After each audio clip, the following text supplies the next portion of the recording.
We were in American Realism.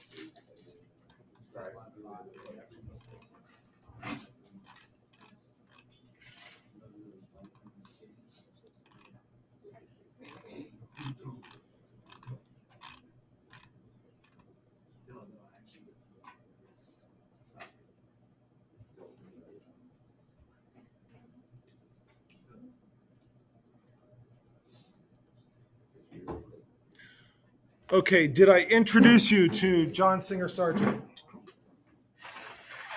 I was about to.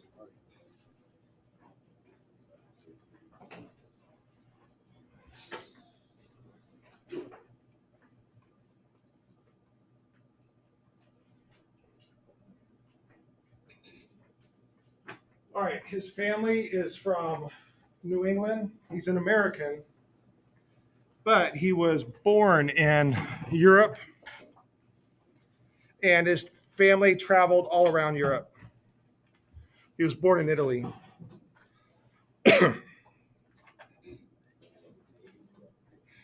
And the research that I read on him said described them as wealthy nomads, and they were on an endless grand tour. So if you remember the grand tour, people that would go and visit Italy and Greece in order to look at the arts. He never really attended school because he moved around so much. He tried a couple times, but it didn't quite work out because of all the moving around. John Singer Sargent was a hyperactive child. His mom took him to museums for his education, and she gave him sketchbooks to draw from. And despite his lack of formal education, he was quite literate and well read. And he eventually became a student at a prestigious Paris art school as an adult, and his career took off from there. All right, so I am showing you this picture to show you the process of how classical artists paint, traditional artists paint. They paint in 3 stages. First, they sketch it out with charcoal, then they apply color washes, and then they do like a very detailed oil painting on top of that. The charcoal sketches were often meticulous, putting in all the details. They would often grid their canvas to make sure everything is exactly how it was from their original sketches, and they were very meticulous in how they painted things. John Singer Sargent painted differently, so what I have here is on the right is a painting by John Singer Sargent. On the left was a video tutorial of how to paint like John Singer Sargent. So they show the stages at which he paints. And he paints very loosely. So there's no meticulous sketches done beforehand. He just kind of puts things where he thinks they should be. And he kind of blocks in colors. So like this stage right here, he's just blocking in basic colors. And he slowly works into detail from there. And notice how sketchy it is. And if you look at John Singer Sargent's paintings close up, you can see these wild brushstrokes. And the painting looks very abstract when you look at it up close, but from a distance, you can make out what is being painted. It looks realistic from a distance. If you look at the paint strokes on the dog, it's just paint strokes. And it takes a lot of confidence and a lot of skill to do that, to be able to do with just a few brushstrokes that other artists labor and labor and labor over. All right, so we're going to take a look at this painting right here, The Daughters of Edward Darley Bois. So on the surface, this looks like a very simple painting. It's the paintings of the daughters of a friend of the artist. He is a wealthy Bostonian, and these are his four daughters, but this is their Parisian apartment. So he's from the father is from Paris, and the father is from Boston, but he's living in Paris at the time. And the girls have highly individualized representations. Each bestowed her own unique position, though they do not really interact. As they get older, they get more self conscious. And before we get into the personalities of the girls, I just want to talk a little bit about what they're wearing. What they're wearing is called a pinafore. These are aprons for children in the 19th century to keep their clothes clean while they're playing. And Sargent requested that the girls wear these pinafores to help create light and dark and to help create volume. So, window is the source of light in this, and it helps give a nice interplay of shadow and light, a nice contrast of black and white. And he breaks with traditional portraiture. I'm going to skip ahead to this slide. On the right is traditional portraiture of children. And the traditional way of painting children is to treat them like miniature adults, make them stand in poses that are typical of adults, or not typical of adults, but that you would pose adults in. All right, and so we have a break from that tradition. One of the girls' faces isn't even visible to the beholder, to the viewer. And there's a very asymmetrical composition. All the kids are on the left side of the picture.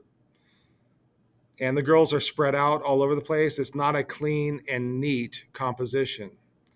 And he includes empty space. By the way, can anybody guess how he balances the figures on the left with the empty space on the right? Did I hear it? Yes, the red thing. All right. Red is a warm color that gets our attention.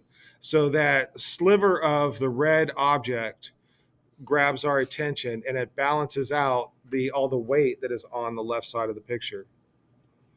So that empty space feels like a transient realm, a purgatory, and it shows the affluence of this family. All right, and this painting was the talk of the salon when it was portrayed or displayed. All right, a little bit about the parents of these kids. The dad is a lawyer from Boston.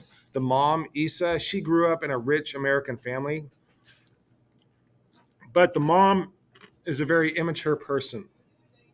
She's all about seeking pleasure, like going to parties, eating fine foods, and seeking pleasure of that sort.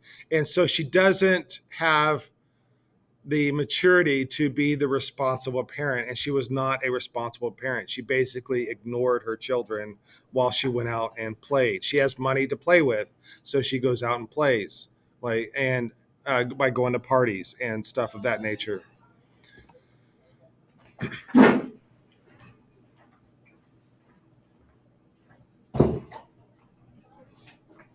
All right, the youngest is Julia. And she is in a pose that a 4-year-old would be in. She's sitting on the ground playing with her doll, and she has a total lack of self consciousness. She looks like she's trying to figure out who we are as the viewer. The toes are turned inward. She's facing the window. Again, 4-year-old Julia. The next oldest is Mary Louisa. She stands a little bit farther from us. She's holding her hands behind her back.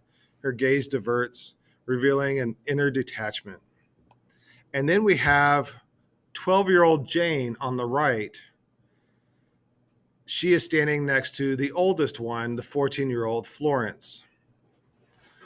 The oldest one, Florence, leans against the vase. She doesn't want to be here. Florence is very rude and ungrateful to her mother, and she wasn't interested in anything that the other girls were interested in. So, you can imagine that she's being forced here to have her portrait painted when she doesn't even want to be here. All right, so I have a little bit, let me go back. Because this was painted in 1882, we have a little bit of history of what happened to these girls as they grew up. So 4-year-old Jane, she becomes a watercolorist. She's not very successful at it because she doesn't have to be. She, her family's rich and she doesn't really have to sell anything. But I posted one of her watercolors down there, and I think it's a rather nice watercolor. At 18 years old, she starts getting sick, both physically and mentally. She's in and out of hospitals and mental hospitals to deal with her depression and anger. All right, Marie Louisa, I don't have much about her, but there's a lot of scandal, or there's a big scandal in the family dealing with her best friend. So she grows up with her best friend Florence.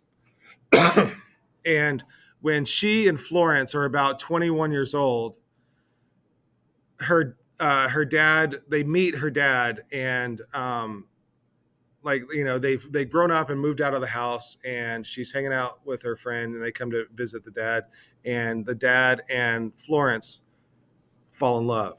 Can you imagine that your best friend falls in love with you? By the way, the mom died a few years ago, so he's a widower.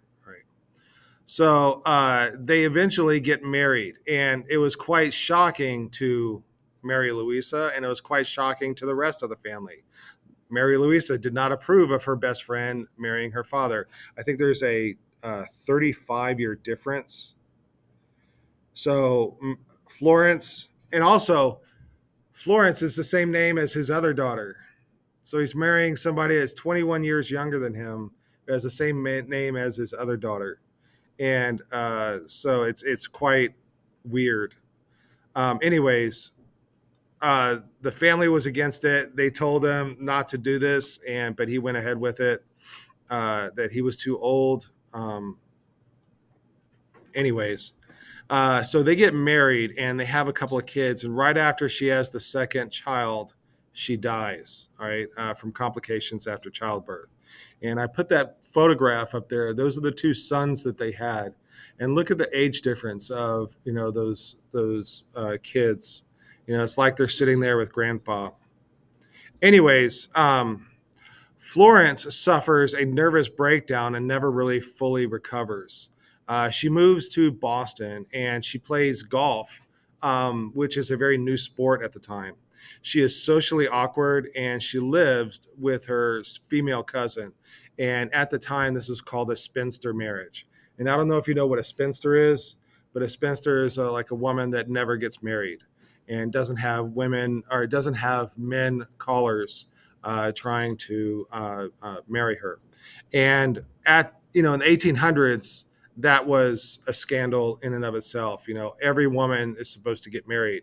And if you choose not to get married, well, then there's something wrong, according to 1800s logic, 19th century logic. All right, so the two oldest girls in the dark area of the painting, did Sargent predict that these two would have such dark problems in the future? Is this painting a representation of the transition of innocent childhood into the darkness of adulthood?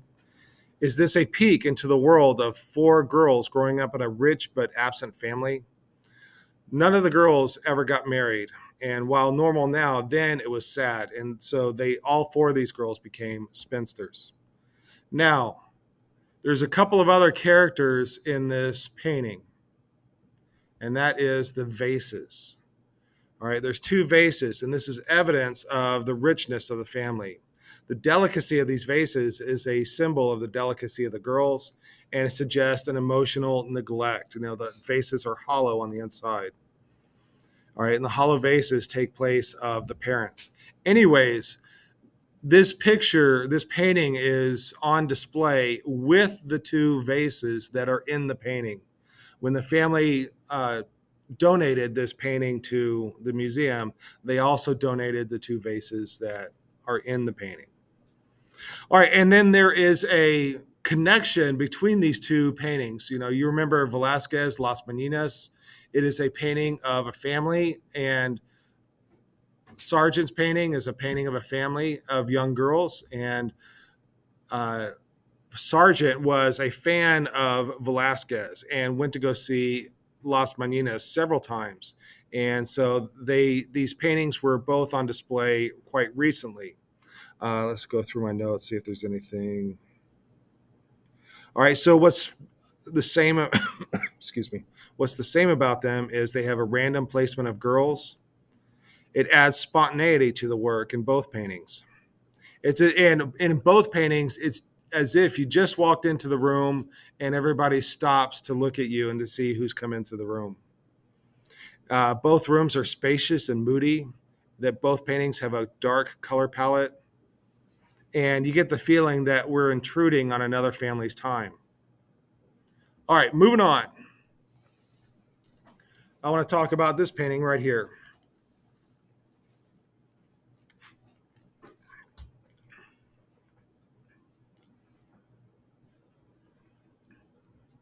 The portrait of Madame X. And you can see the artist standing next to his painting. Gives you a sense of how large this painting is. It looks like she is life size.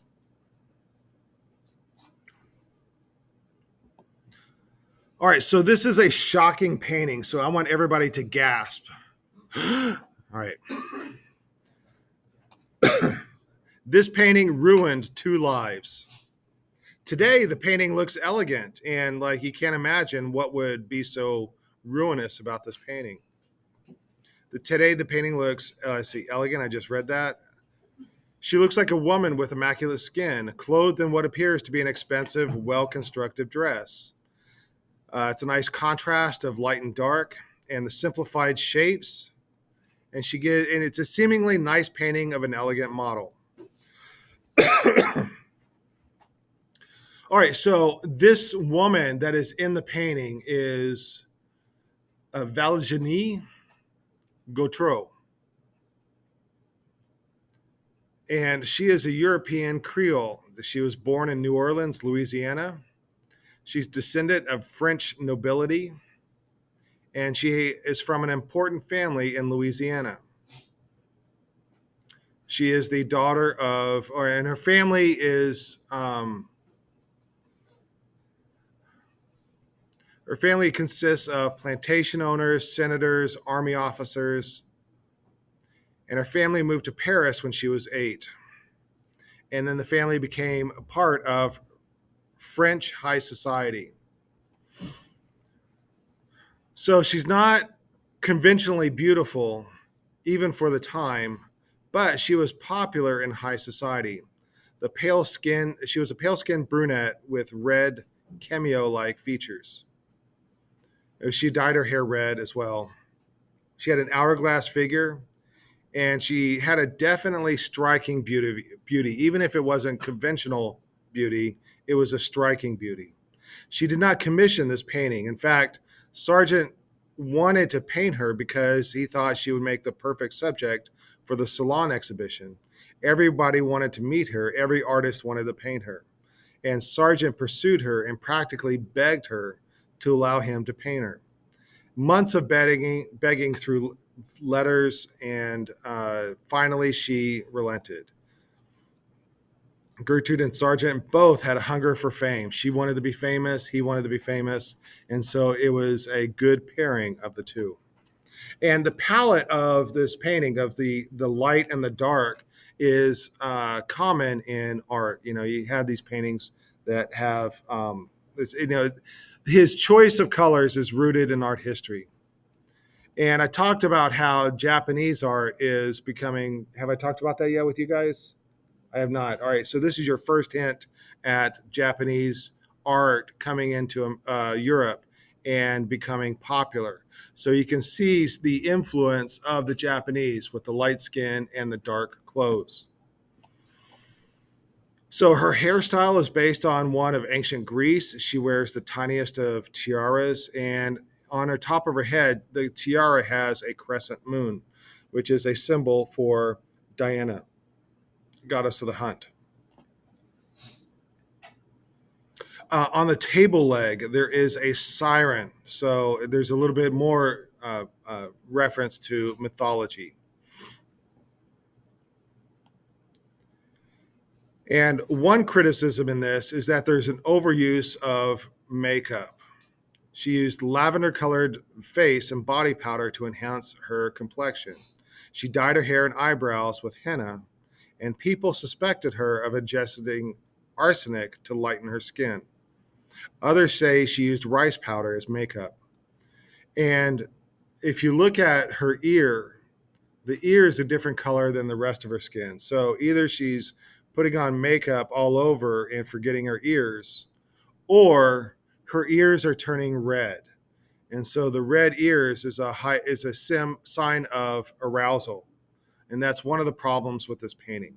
So the blushing ears could be a sign that she's had sex or she's about to have sex. She's thinking about it. But that's not what made this painting so hated at this time. Another criticism, the subject was known for her many affairs. She attracted much admiration due to her elegance and style. Men were attracted to her sensuality, and she didn't say no to them. Her extramarital affairs were so well known that they became the subject of tabloid scandal sheets and gossip handbills. The affairs among the upper class were okay. It was common for people in the upper class to have affairs. However, they kept them discreet. She did not, right? She was not so discreet about her affairs. And one of her lovers was this guy right here, Samuel Jean Pozzi. And he was highly intelligent, a 35-year-old gynecologist to the stars and an art collector. He was very charismatic. He was married, but he was known for his many affairs. And those that knew him called him Dr. Love. All right, now I want you to look at this photograph. This is a photograph that was taken of the artwork when it was put on display. And then this is a photograph of the artwork now. Can you spot the difference? Yes, the strap. All right. So the painting has been changed. So look at that strap. All right. And so, well, and this is the scandal right here. That strap is the scandal. Popular at the time and portraying the status and wealth in portraiture with a daring, seductive aesthetic. So what's seductive about this pose, or what's seductive about this painting, is the pose, the low neckline, the bare chest, the hourglass figure, and the strap hanging off the shoulder. That is too seductive. You remember how I talked about like nudity, and like when you have a little bit of clothes on, that's more seductive than when she's not wearing anything at all. All right, this is a good example of that, right? So the strap hanging off the shoulder insinuates that she's either trying to lure somebody in for sex or she just had sex. And the ring on her finger, all right, is a wedding ring. So with all her extramarital affairs, this is a slap in the face of the institution of marriage. So again, what's shocking is the gown's plunging neckline that was considered too provocative for the times, the strap hanging off the shoulder, the pink ears, the moon tiara referencing Diana, the huntress goddess. Remember, this is like they're portraying her as that she's out hunting for sex. So the whole message of this painting is that Gautreau is a sexual huntress. On the first night of the exhibition, people gathered around in front of it and shouted at the painting. Critics hated this painting.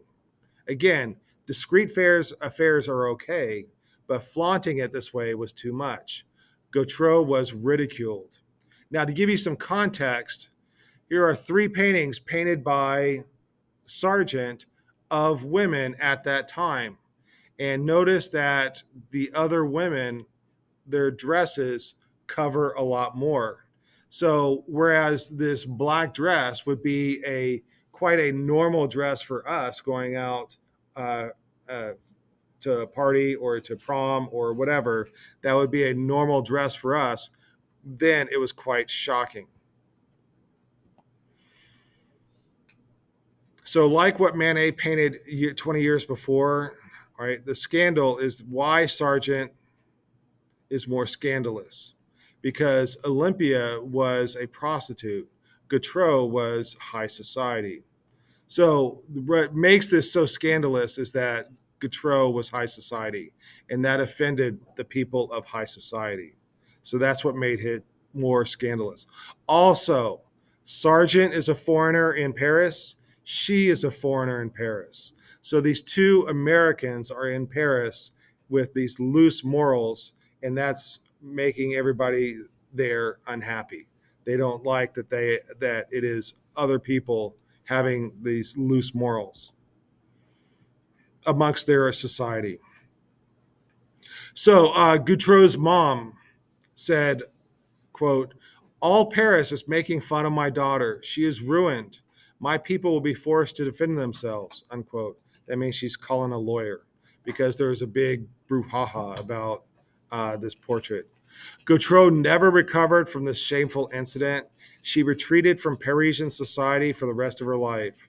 Sargent was concerned with his own reputation, and the critics were very harsh about this painting. After the exhibit ended, he repainted her strap to fall properly on her shoulder and to appease the outraged viewers and Gautreau's own family. In 1886, he escaped his infamy in Paris and lived the rest of his life in London, never again taking such a risk with practice in his practice. Also, when he gave the painting to the Metropolitan Museum in 1960, he insisted that the museum disguise the subject's identity, and they renamed it Madame X. So is this painting shocking, or is it the gossip? Yeah. All right, and a couple other paintings by Sargent. All right, any questions about anything that we've discussed so far? All right, and I think that finishes us for chapter 27. How are we doing on time? Let's just go ahead and just introduce chapter 28 so that we can be ready to take more notes tomorrow. Is this a short week, or we have all 5 days this week? We have all 5? Okay. So Wednesday will be a working Wednesday.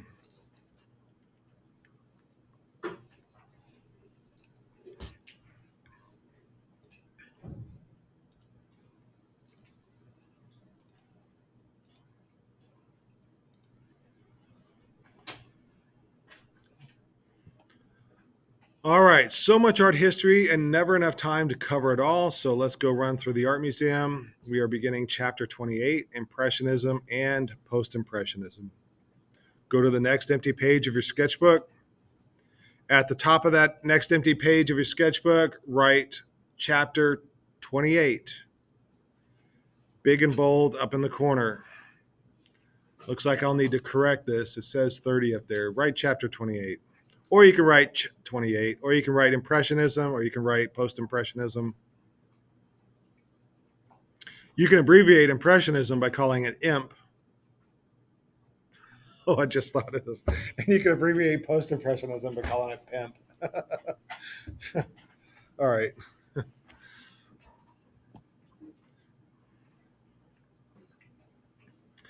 This is also a reminder to write down the number of this page in your table of contents.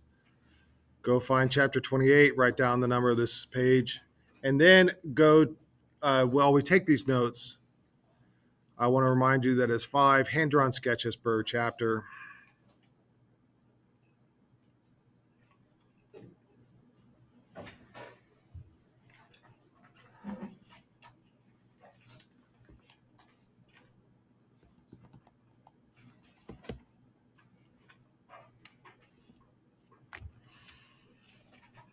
All right, so I guess I'm going to spend the remaining minutes of today discussing the influence from Japan.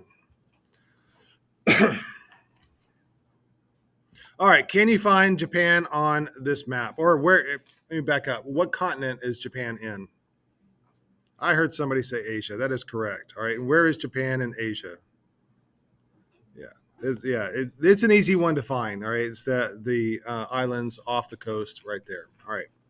So for 2 centuries before 1853, for 2 centuries of isolation from the outside world, Many European countries had tried to open relations with Japan, but the door was slammed in their face. In the 1500s, the Portuguese traders imported Catholicism. There was some uprising, and the Portuguese were blamed. So after that, it was Dutch traders only, not and they were not allowed to convert to Christianity. What that means is Japan is only dealing with the Dutch.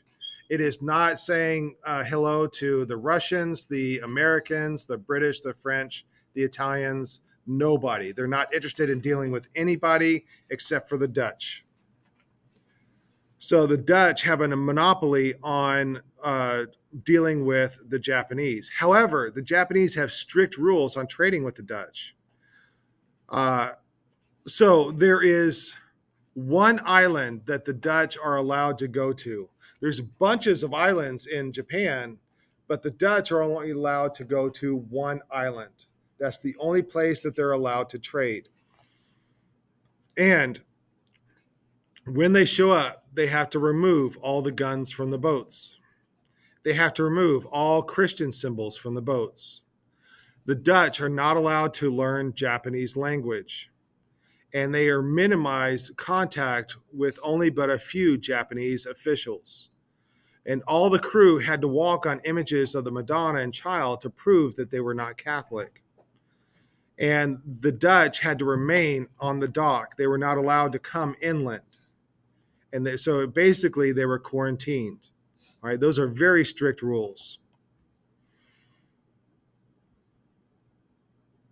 All right, and this shogun right here, he kind of relaxed these policies of isolationism. And here's an example of so it's the policy of Sakoku. An example of the policy of Sakoku was that an American and Russian ship in 1789, they asked permission to trade with Japan. They were kept in the port while officials went to the capital to ask if it was okay to trade. Officials came back from the capital 6 months later with a no. So that means the ship sat there in the port. Nobody was allowed to get off. Nobody was allowed to get on. And while they went say, hey, all right, we'll go ask the capital. 6 months later, they come back and just said no explanation or anything. So that is kind of the attitude of the Japanese towards everybody at this time.